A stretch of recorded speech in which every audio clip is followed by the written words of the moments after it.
Transformational is one of the leadership styles that identify the need for change, to have a goal that will not only inspire but also motivate the followers. Understanding the strengths and weaknesses of the followers will help the leader to distribute tasks according to their profession. The strengths of the transformational leaders are that employees will feel important working with their leader to accomplish the same goal. As for the weaknesses, leaders might control the employees when working closely with them. As an example of this particular leadership style is Martin Luther King. He wanted to change the world we live in and show equality within the society. People with color shouldn't be treated less than others. Transactional leadership is also called managerial leadership, and it's a management style that mainly concentrates on group performance, supervision, and organization. The transactional leadership style involves a leader who promotes conformity of his or her team member through a system that uses both punishments and rewards.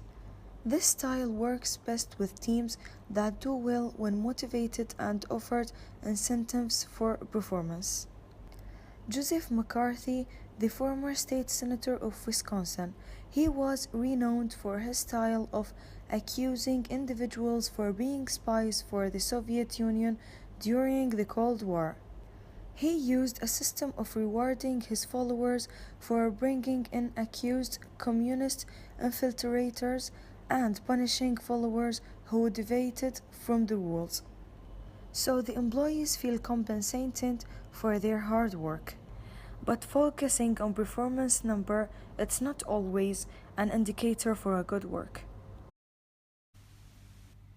Democratic leadership is a type of leadership style in which members of the group take a more participative role in the decision-making process.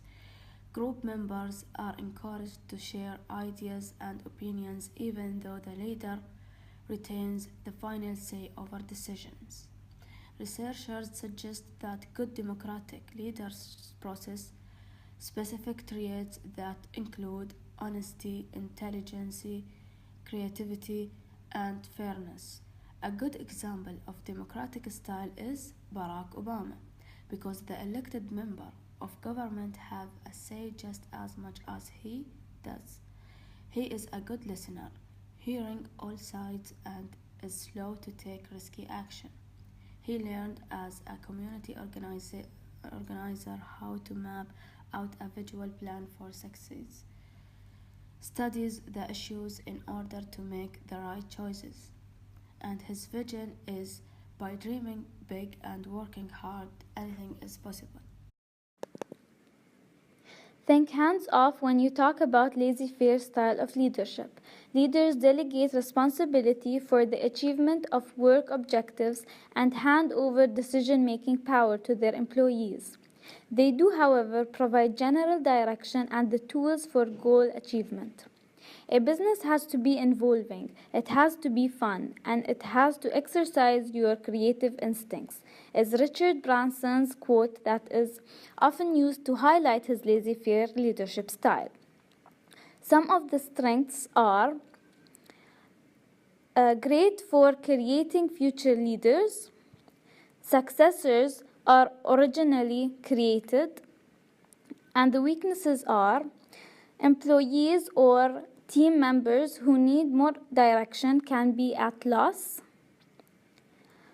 Each employee or team member need to have high levels of self-motivation to work under his leadership style.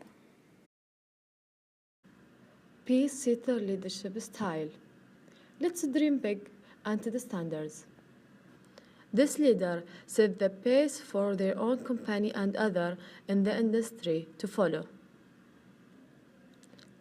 The example of how Elon Musk opened up Tesla's patents and set standard for the future automobile industry to follow is perfect example of a pace setter. Other automobile companies will likely need to match Musk's action to keep pace with Tesla. The strength of this leader style will be two steps ahead of their competitors. The weaknesses can be outdone by other transformational leaders, and staff can be get easily burned out by trying to keep pace.